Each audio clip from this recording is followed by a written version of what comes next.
नमस्कार साथियों, शिक्षा शास्त्र की एक और क्लास में आप सभी का स्वागत है। मेरा नाम है अनिकेत। अगर आप शिक्षा शास्त्र विषय से जुड़े हैं, आप BA, BEd, MEd, MA education, NET या पीजीटी ऐसा कोई एग्ज़ाम जिसमें शिक्षा शास्त्र विषय जुड़ा है, उसकी तैयारी कर रहे हैं, तो चैनल को ज़रूर लाइक, सब्सक्राइब, शेयर करें क्योंकि इसमें शिक्षा शास्त्र विषय से जुड़ा कोई न रेगुलर अपडेट होता है। और क्लास शुरू करने से पहले आप सभी को होलिका दहन की हार्दिक शुभकामनाएँ। आपका जीवन खुशियों से परिपूर्ण रहे। साथियों, जब हम नेट के एग्ज़ाम देते हैं तो उसमें एक पेपर कॉमन होता है जो कि सभी विषयों में फर्स्ट पेपर के नाम से जाना जाता है। तो आज से उसी की सीरीज़ हम शुरू करेंगे जिसमें पहला जो उसका यूनिट है वो टीचिंग एप्टीट्यूड है, यानी शिक्षण अभिक्षमता। लेकिन कई बार आप लोग सिलेबस देखते हैं तो शिक्षण अभिक्षमता हिंदी में ज़रूर लिखा होता है, इंग्लिश में सॉरी टीचिंग एप्टीट्यूड।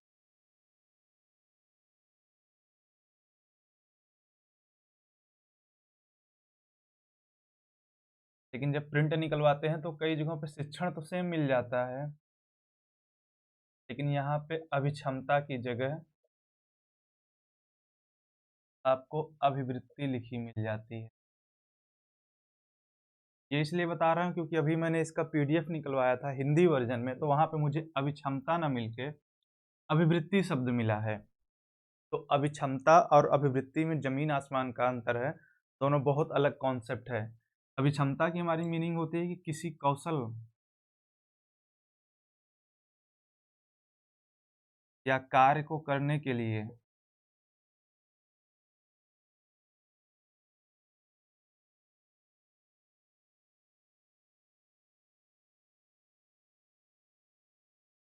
आपके अंदर योग्यता है कि नहीं, किसी भी आपको कार्य को करना है, अगर कोई काम ऐसा दिया जा रहा है तो उस विषय को, उस क्षेत्र में आपके अंदर वो स्किल्स हैं या नहीं। अभी क्षमता का साधारण मतलब उससे होता है, जबकि अभिवृत्ति का मतलब आपका होता है कि आपके मनोभावों से, एक तरह से कह सकें आपके प्रतिक्रिया से, कि आप किसी चीज़ के बारे में क्या सोच रहे हैं, आपकी राय क्या है, आप कैसे ओपिनियन देंगे उसके बारे में, कैसे रिस्पॉन्ड करेंगे, ये मतलब होता है अभिवृत्ति का। और जब हम किसी चीज़ को करना चाहते हैं, देखिए अगर इसके शब्दों को तोड़ देते हैं अभिक्षमता को, अभिधन क्षमता, मतलब आपके अंदर वो एबिलिटी है या नहीं, बात यहाँ पे ये देखा जाता है। तो चूँकि आपको क्या करना है, शिक्षण, तो शिक्षण के लिए आपके अंदर वो क्षमता है या नहीं, तो ये फर्स्ट पेपर होता है टीचिंग एप्टीट्यूड का, जो कि नेट की तैयारी करने वालों के लिए बहुत ज़रूरी है।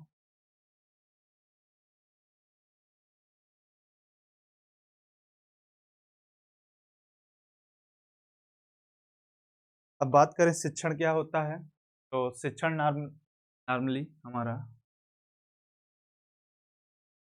विद्या शब्द से उत्पन्न है, या इसको हम शिक्षा भी बोलते हैं।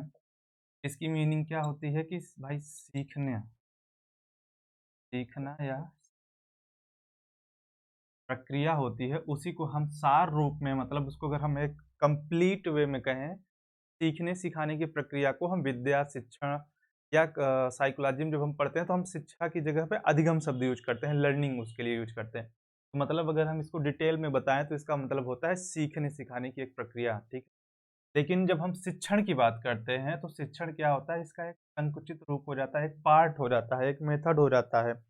अब ये एक ऐसी प्रक्रिया होती है, जिसके द्वारा आपको ज्ञान प्रदान किया जाता है, आपके कौशल का विकास किया जाता है। किसके द्वारा? शिक्षण के द्वारा।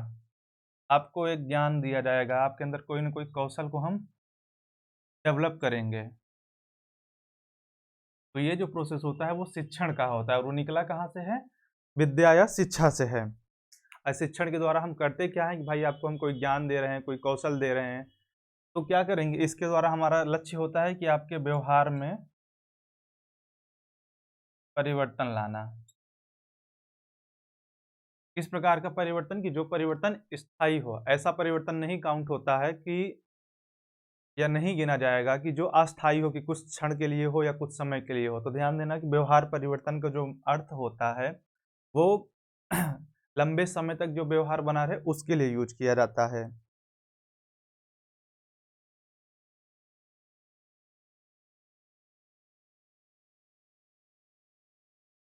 एक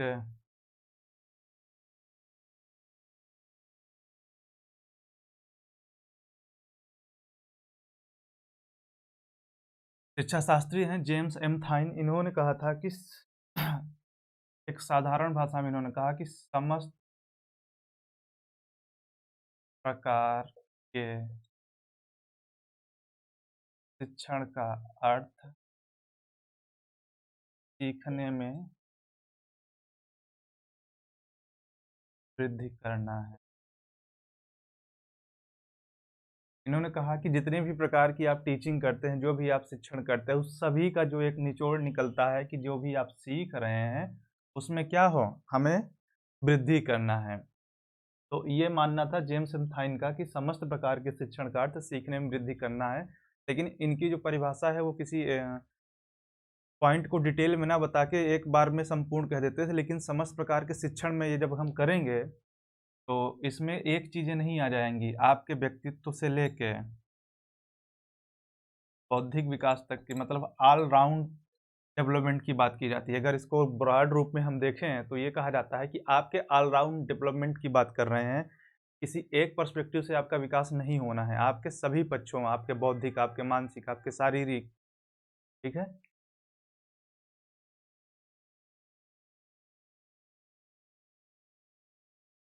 अब एक नाम आप सबने बहुत सुना होगा, यूनेस्को। तो यहाँ से मेरा एक सवाल है कि ये बना कब था? यूनेस्को कब गठित हुआ था? जो लोग भी वीडियो देख रहे हैं, ये मुझे कमेंट करके बताएँगे बाद में कि कब गठित हुआ था। तो अब मैं इसको ये इसलिए बता रहा हूँ क्योंकि ये यूनाइटेड नेशंस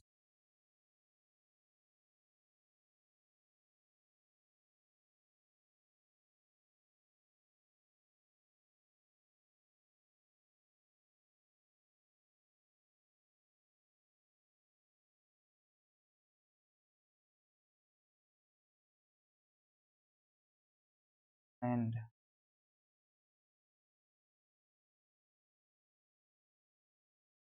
ऑर्गना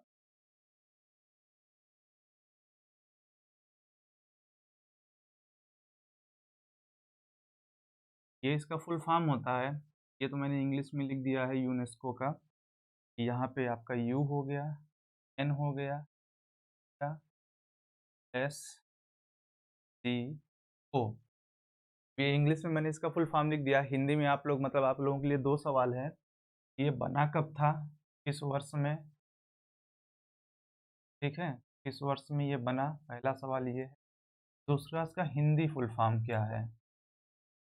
ठीक है? तो ये दोनों चीज़ें अगर किसी को याद हो, ट्रांसलेट भी कर सकते हो, तो मुझे ज़रूर बताइएगा। तो इसने एक कमीशन बनाया था, टेलर कमीशन जिसे बोलते हैं।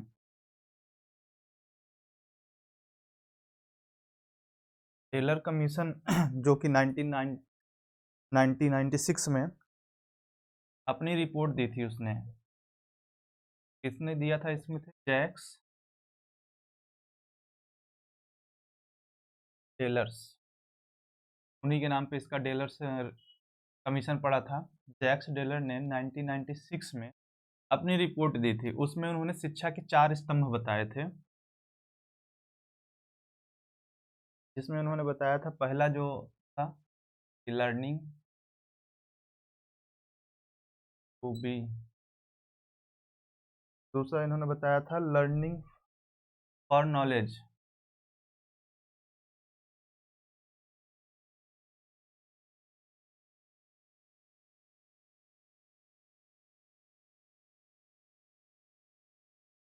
और तीसरा इन्होंने बताया था लर्निंग टू डू,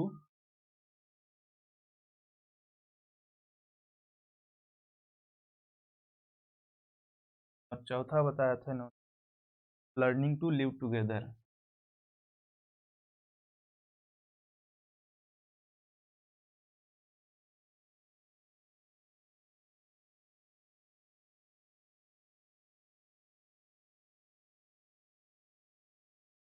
तो ये इन्होंने शिक्षा के 4 स्तंभ बताए थे। ये इसलिए बता रहा हूँ क्योंकि ये अक्सर पूछ लिया जाता है, क्योंकि देखो शिक्षा से जितनी भी चीज़ें इसमें जुड़ी होंगी, तो इसका सिलेबस ज़रूर एक फिक्स किया गया है, पर क्वेश्चन आपको इसके जो एकदम एक्चुअल शिक्षा से जुड़े होंगे, उनसे भी उठा लिया जा सकता है। तो ये शिक्षण का पार्ट होता है। इन्होंने कहा कि लर्निंग टू भी, कुछ करने के लिए शिक्षा दी जाए, उसके बाद फिर शिक्षा क्या हो? आपके नॉलेज को बढ़ाने के लिए दिया जाए, उसके बाद आप कुछ कर पाएँ, सीखने के बाद कुछ कर पाएँ और आप फिर साथ में रह पाएँ। तो ये इन्होंने 4 बातें बताई थी कि learning to be, learning for knowledge, learning to do और लर्निंग टू लिव टुगेदर।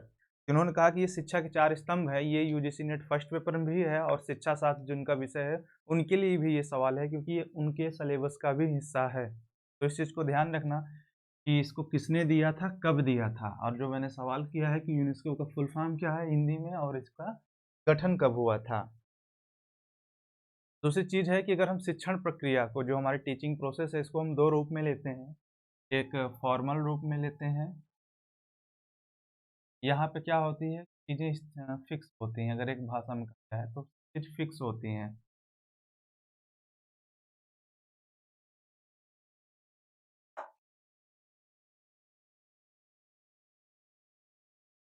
और जबकि हमारी दूसरी होती है नॉन फॉर्मल यानी अनौपचारिक शिक्षा। अनौपचारिक शिक्षा कुछ भी उसमें फिक्स नहीं होता, आप कभी भी कहीं भी शिक्षा पा सकते हैं किसी के भी द्वारा।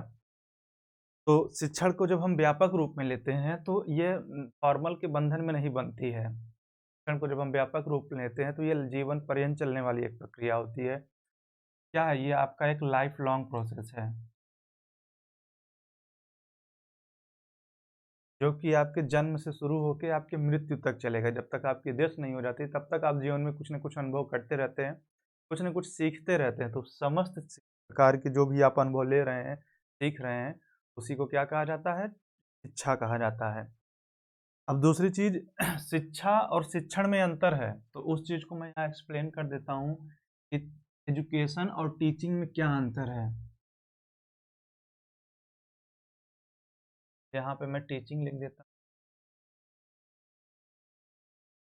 यहाँ पे मैं एजुकेशन। अब दोनों में क्या अंतर है? सबसे पहले ये संकुचित होता है,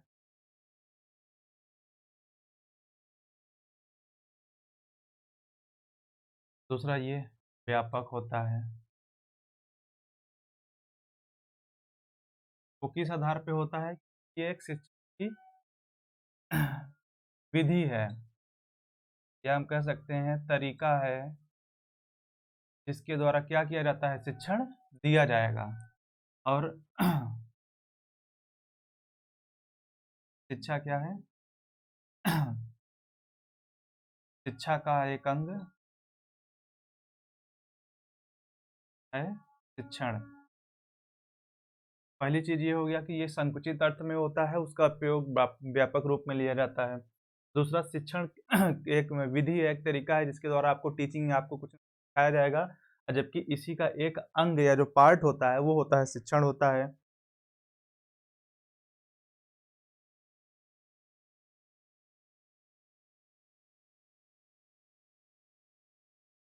दूसरी चीज़ टीचिंग जो होती है वो फॉर्मल रूप में होती है।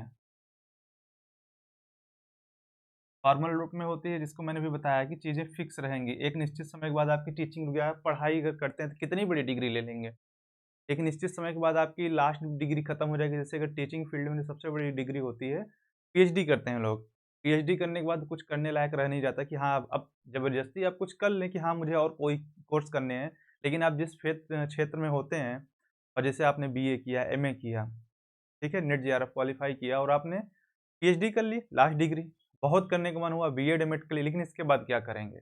तो क्या होता है कि अगर आप देखेंगे इन सब चीज़ों का अर्थ ये निकलता है कि एक निश्चित समय अवधि के बाद क्या होता है कि फॉर्मल एजुकेशन आपकी समाप्त हो जाती है, जिसको हम औपचारिक शिक्षा बोलते हैं। लेकिन जो एजुकेशन होता है इसमें दोनों चीज़ें होती हैं, फॉर्मल एजुकेशन भी इसी का पार्ट है प्लस नॉन फॉर्मल भी। यानी इसीलिए इसको हम लाइफ लॉन्ग प्रोसेस कहते हैं क्योंकि ये फॉर्मल रूप में भी आपके साथ रहती है और नॉन फॉर्मल रूप में भी। अब अब शिक्षण का उद्देश्य जो होता है, शिक्षा के अनुसार होता है, ध्यान देना।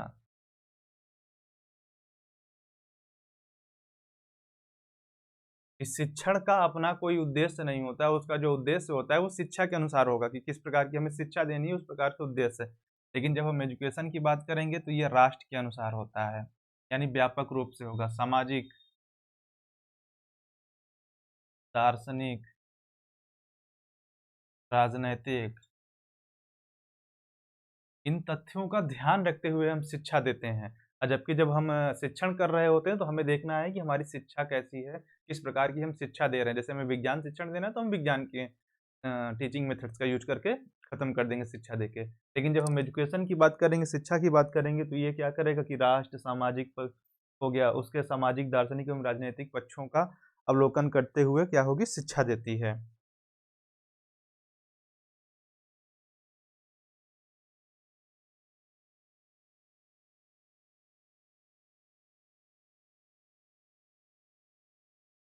अब एक और चीज़ है कि शिक्षण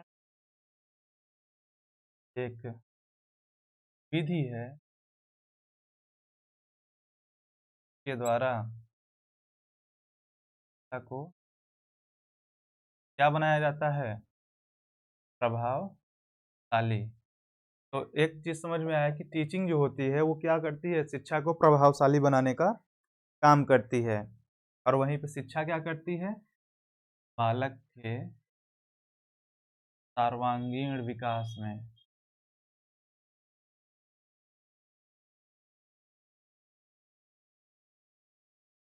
सहायक हो। तो ये अंतर थे टीचिंग और एजुकेशन में, यानी शिक्षण और शिक्षा में अंतर है। तो इससे समझ में आ गया हो कि जो एजुकेशन है वो ब्रॉड कॉन्सेप्ट है, टीचिंग जो है एक नैरो कॉन्सेप्ट है। तो जितने भी इसके एस्पेक्ट हैं टीचिंग के जितने भी एस्पेक्ट हैं वो संबंधित हैं हमारे एजुकेशन से। तो अगर एजुकेशन नहीं है तो टीचिंग नहीं की जा सकती। तो आज की क्लास में बस इतना ही है। फिर से एक बार दोहराऊँगा कि अगर आप चैनल पे नए हैं तो चैनल को लाइक, सब्सक्राइब, शेयर ज़रूर करें, क्योंकि इसके साथ विषय से जुड़ा कोई न कोई टॉपिक रेगुलर अपडेट होता है।